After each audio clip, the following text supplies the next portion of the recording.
Australia is being asked to get this vaccine, but it's not quite clear what political leaders, and I'm talking about the Prime Minister and Premiers, will deliver in return. Are you clear on that? Well, I think, as we've been saying the whole way through, the economic outcome, a good economic outcome, is only delivered if you have a good health outcome. If you get the health outcome right, then the economic outcome is going to follow from that. And one of the problems right at the start of all of this was Mr Morrison was wanting to sort of set it up as though it was a choice between the two. It's not. You get the health work right, and right now one of the most important aspects of getting the health work right is to get that vaccination program delivered. The economic benefits flow from that. We're not getting those answers from the Prime Minister, but nor the Premiers either. Tony Burke, if, for example, everyone in 1A gets vaccinated, everyone in 1B, what freedoms should that bring? Should it mean a commitment from the Premiers that there'll be no more lockdowns or no more internal border closures?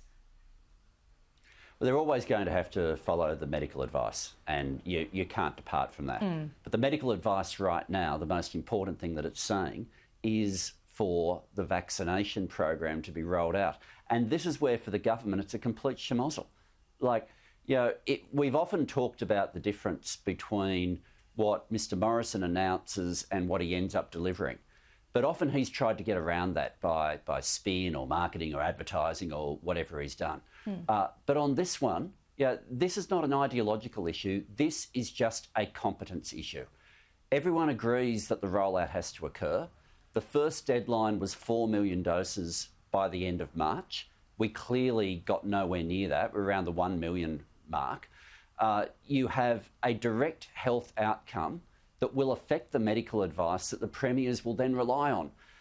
So I don't think we can approach it as a political negotiation.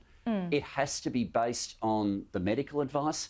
And we know, without any doubt, the medical advice is going to be informed by whether or not the Morrison government has delivered on the vaccination program. And at the moment, they haven't. We are something like 100th in the world in terms of rankings. We are way behind.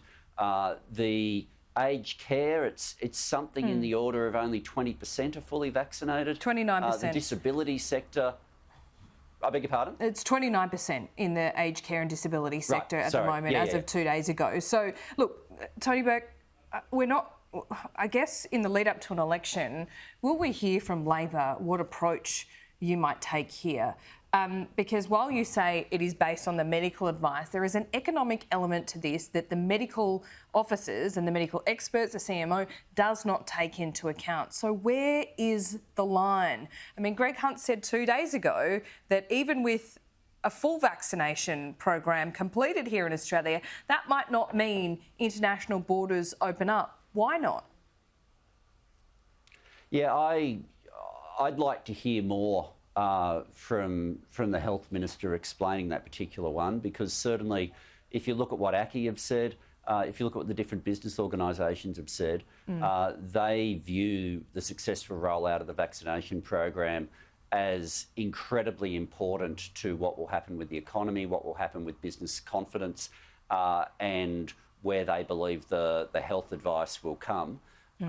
In terms of any advice based on the vaccination program having been rolled out. So business has a very clear view on the importance to the economy of getting the vaccination program rolled out. I'm not completely clear on what Mr Hunt was driving at there. OK, well, we'll follow that up, I promise you. We'll have a look at that and what it all means for the months, indeed, perhaps even years ahead.